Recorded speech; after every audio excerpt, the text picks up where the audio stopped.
Hello, beautiful people! Welcome back to my channel. This is your Mama Sam. Hola mga amigo, amiga, kumare at kumpare. Kamusta kayong lahat? Sana lahat po kayo ay okay at safe ngayong araw na ito.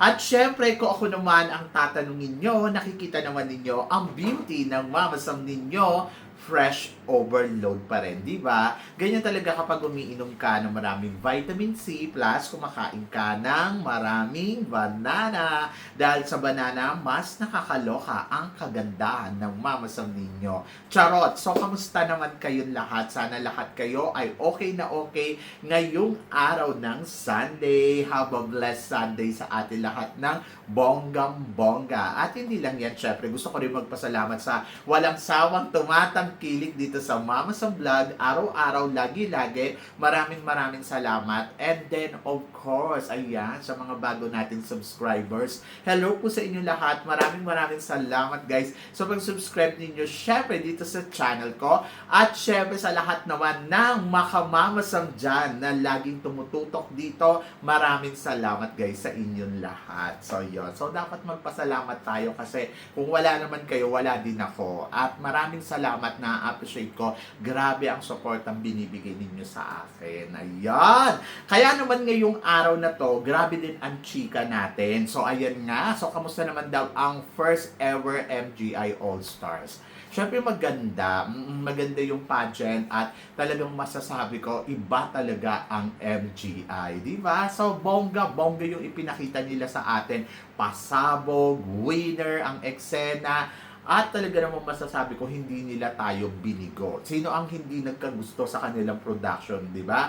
For sure, lahat kayo ay natuwa. Sa isang pageant, napaka-importante yung maganda ang ibinibigay na production. Dahil, syempre, pangit naman kung parang nakikita natin, MGI All-Star siya, tapos biglang makikita natin hindi pala ganun kabongga. Siyempre, bubonggahan nila yan. Kaya, job well done, MGI All-Stars. So, yan. So, maganda, di ba? At ito na nga, para sa una natin, chika. So, yung mga host daw dito kagabi sa MGI All-Stars, to be honest, ang gagaling nila. Andiyan dyan, syempre, yung lalaki na host, ang gwapo niya. At ayun, Diyos ko, nagpa-picture talaga ako sa kanya. Charot. And then, ang yummy, di ba? So, pag tinignan mo siya, sabi ko nga doon kay Paulo sa katabi ko kagabi, sabi ko, in fairness tong sa lalaking to, no? Diyos ko, kapag ikaw ay naikama neto, Diyos ko, maloloka ka talaga. Yung tipong grabe, ang ganda ng katawan, ang sarap niyang hubaran. Kasi, ang gwapo niya talaga in person. Anyway, so, congratulations kasi magaling din siyang mag-host, di ba? At hindi lang yan, syempre, hindi din nagpakabog ang dalawang Pinay beauty queen natin na si Michelle D at saka syempre si Mary Emma Tiglao, ang ating Miss Grand International at syempre Miss Universe din, di ba?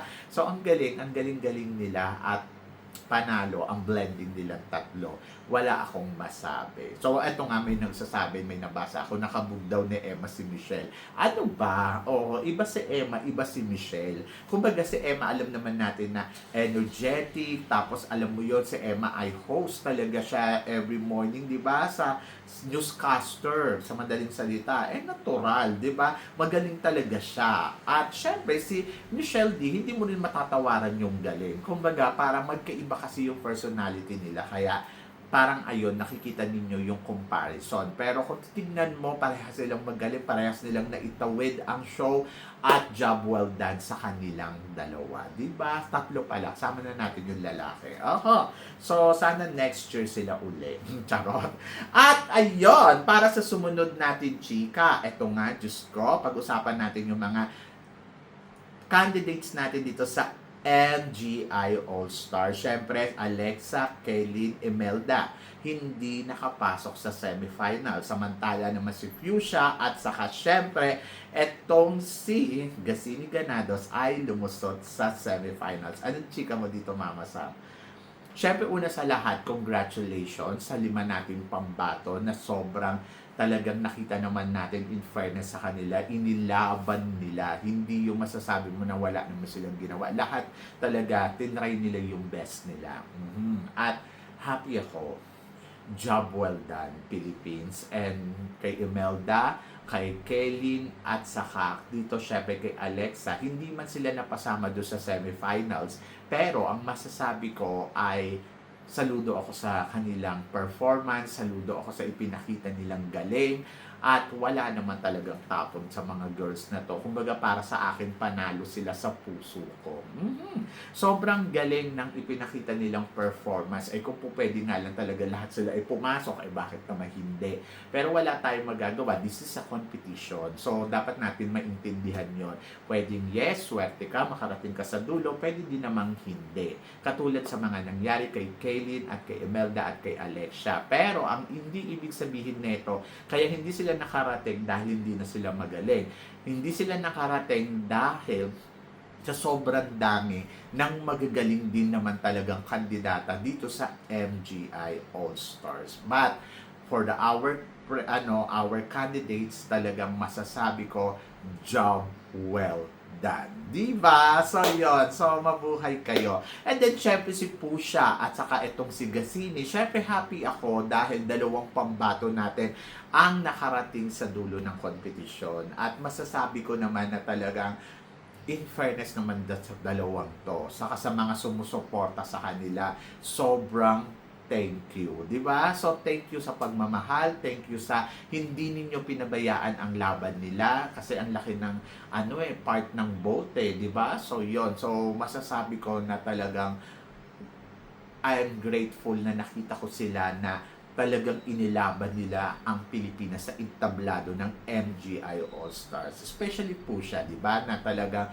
tinatry niya yung best niya at chill-chill lang. So, God bless you and job well done po siya. And then, of course, Gasini Ganados, alam naman natin na talaga ginawa niya yung lahat. From the beginning naman, alam na natin na talagang ilalaban niya ni Gasini. Kaya, winner. Di ba? So, yon.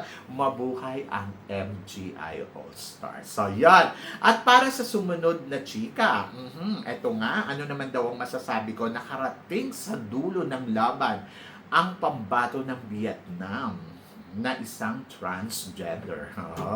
So, bakit may issue ba doon? So, ako para sa akin, from the start, di ba, sinabi ko rin naman sa inyo na ito talaga, itong si Vietnam ay pwede talagang makarating sa dulo ng kompetisyon. Kumbaga, kung may transgender na makakarating sa dulo, ito ay si Vietnam.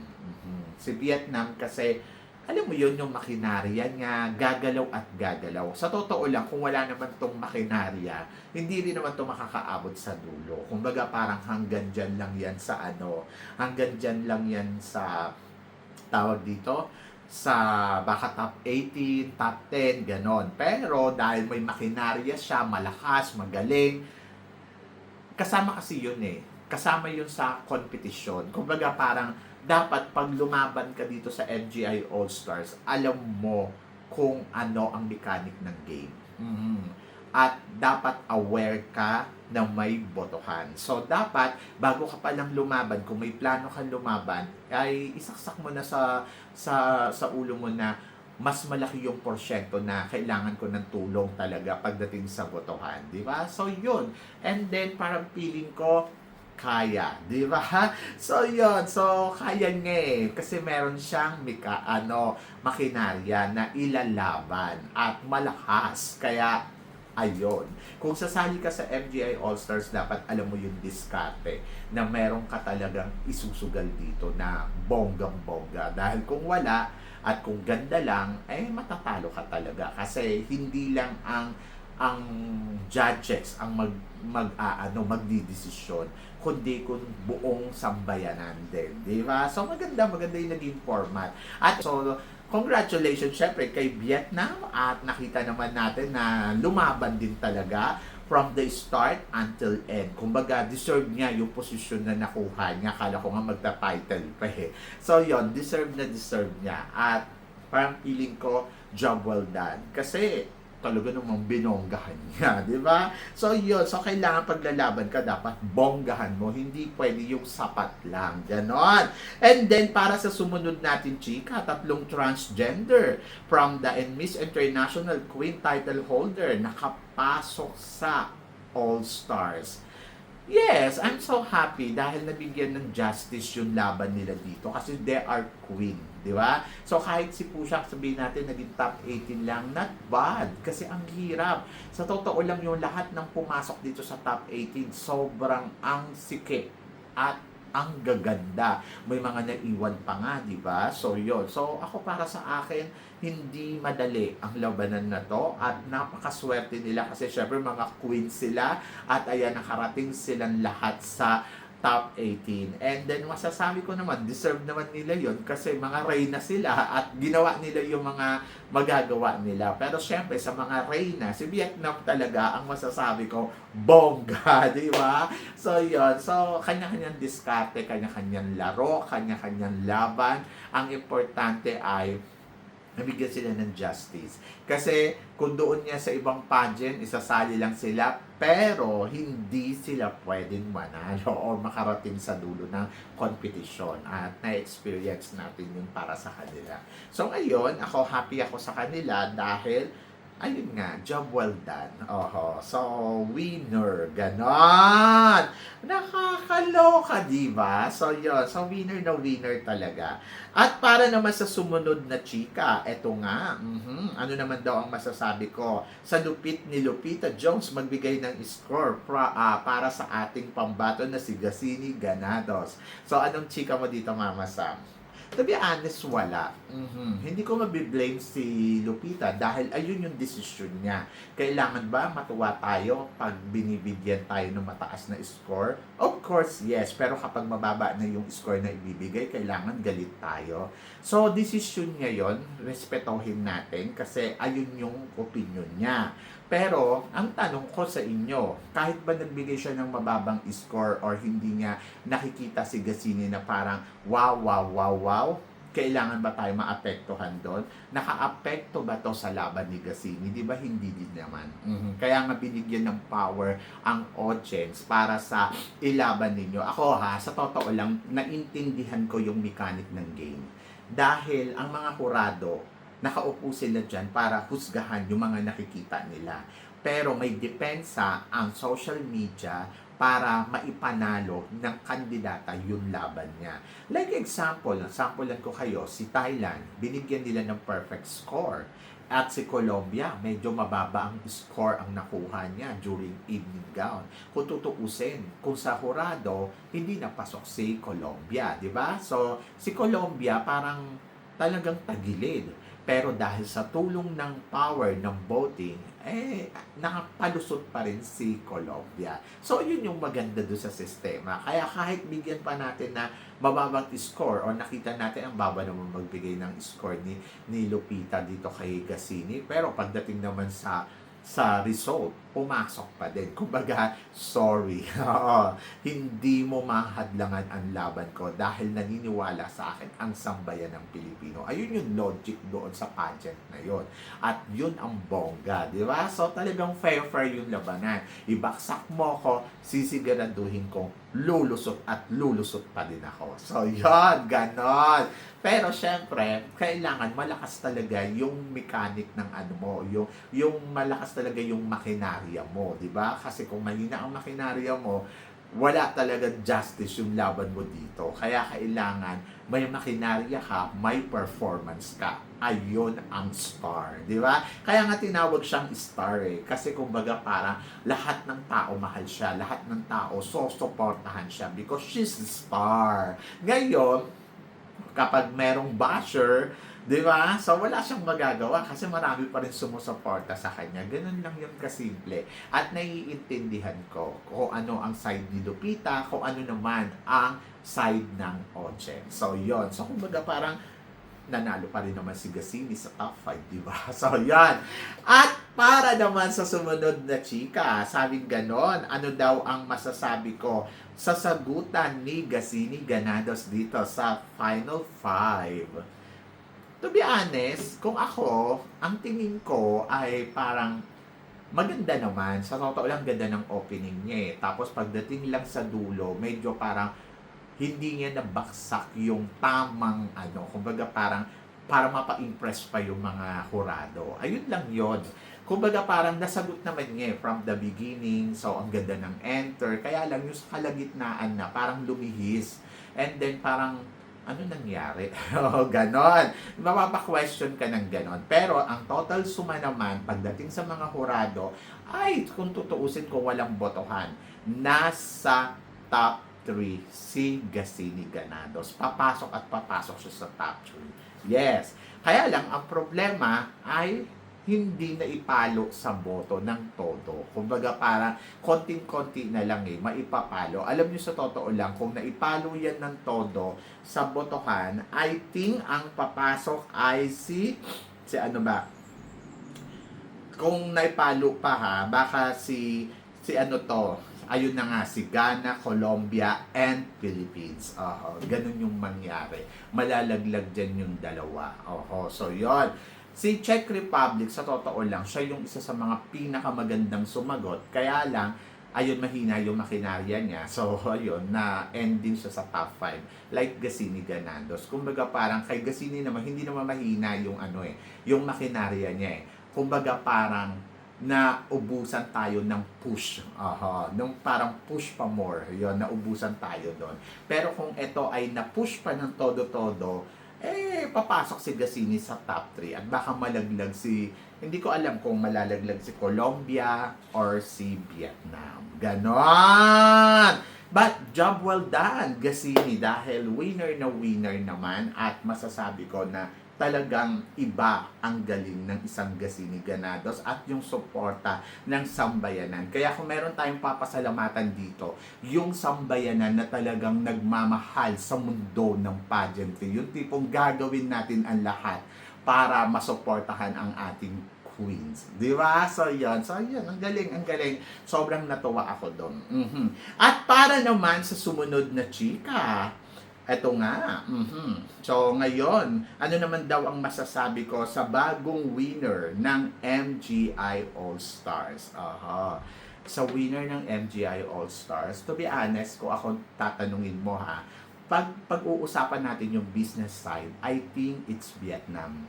Kasi si Vietnam, alam niyo naman yung makinarya niya, at then pabongga talaga itong si Ate Girl, ang dami talaga niyang paandar, eksena, kumbaga kaya niyang gumalaw. But I expected naman talaga makakarating sa dulo ng competition si Vietnam. From the beginning pa lang sabi ko, isa yan sa mga top 5, sabi pa nga sa akin, paano mo nasasabi magta-top 5 yan? Hindi mo siya maganda. Di ba? May mga nagganon. Ako, para sa akin kasi, tinitignan ko kung paano siya gumalaw. Tapos, I think yung mechanic ng game niya, malakas talaga. Sobrang palaban. Kaya, sabi ko, noon, kung napapanood ninyo ko, isa sa mga transgender dito na kandidata ay makakarating sa dulo ng competition.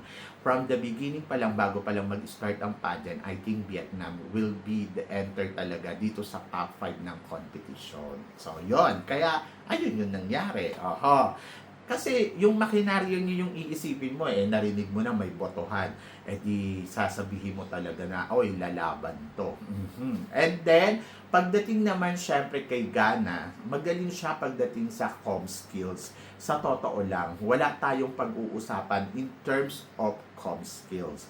Dahil, iba, talagang sa lahat ng sumagot doon, siya ang pinakamagaling sumagot.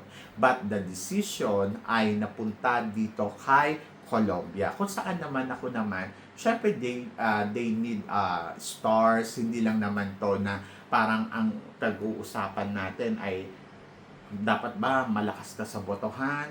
Hindi lang yun. Kumbaga, kailangan complete package between boto, yung suporta, at saka, syempre, yung performance at beauty. Di ba? So, napaka-importante pa rin sa MGI All-Stars talaga na you are star. You are beauty queen. At dumating naman talaga dito si Pulgarin. Kahit naman ako, sa start pa lang, sinasabi ko na sa inyo, she's beautiful. Yung hindi pa in-announce pa lang na sasali siya, 'di ba? Kung babalikan niyo yung mga vlogs ko, ang sinasabi ko, isa siya sa mga nakakatakot na kalaban, matinding kalaban. Kasi hindi lang siya sa performance, kundi talagang siya ang masasabi mo may ganda, may hugis yung katawan, at masasabi mo na syempre kung ikaw yung magninegosyo, natural, ibibusiness mo, maganda yung kukunin mo talaga, di ba? So, yun. So, si Faith naman, syempre nalulungkot ako dahil ito yung pangalawang laban ni Faith, kahit naman sa Miss Grand noon na parang ang iniisip ko, kaya talaga ni Faith ipanalo ang competition kung doon lang tayo sa proseso na susundin. Pero kasi naiintindihan ko ang bawat pageant ngayon, they need a business talaga. And then, mas malaki ang magiging market nila kung kukunin nila si Colombia dahil maraming pwedeng i-package talaga kay Colombia, di ba? Na pwede talaga nilang i-market sa mga negosyo nila. So, yun yung nakikita ko. And of course, the first MGI winners, masasabi ko na bongga. So, yun, ang winner. So, I'm happy to the result. And then, ayun, happy ako. Sa totoo lang. Masaya ako dahil from the beginning naman, di ba, nakikita na natin na I think Colombia ang mananalo. At ayun nga, hindi naging madali yung journey niya, pero job well done, Colombia. So, yan! So, kayo guys, ano guys ang masasabi ninyo dito sa mga pinag-uusapan natin ngayon? I-comment below mo yan para at least malaman ko naman kung ano naman ang chika mo dito sa mga tinatalakay natin. And then, of course, gusto ko rin i-congratulate, syempre, si Faith ng Pambato ng Ghana. You a job well done. Amazing. Syempre, kung pag-uusapan natin silang tatlo, syempre, gusto ko din talaga manalo si Ghana. Kaya lang, ang desisyon nila ay na kay Colombia. So, ano gagawin natin, di ba? Congratulations kay Ghana. Job well done. The first runner-up is the first runner-up. And then, of course, congratulations din kay tawag dito kay Vietnam. And then, sa bagong first edition winner ng MGI All-Stars na si Colombia. At syempre, isama na rin natin si Czech Republic. Ay, kung tutuusin naman, deserve naman din ni Czech Republic. At saka syempre ni Gasini Ganados. And then, job well done. Yung top 5 na to, winner. So, yun. So, kayo guys, ano guys ang masasabi ninyo dito sa mga pinag-uusapan natin ngayon? So, please comment below para at least malaman ko naman kung ano naman ang chika mo dito sa mga tinatalakay natin. Syempre, maraming salamat po sa inyong lahat sa love and support na binibigay ninyo syempre dito sa channel ko at sa mga hindi pa nakaka-follow at nakaka-subscribe, baka naman please don't forget to click like and subscribe my channel at i-click nyo na rin po ang notification bell to more updated syempre sa aking mga chika. Sabi ng ganon, always keep smiling and laban lang. So guys, hanggang dito na lang. Hanggang sa muli nating chikahan. See you tomorrow. Thank you guys.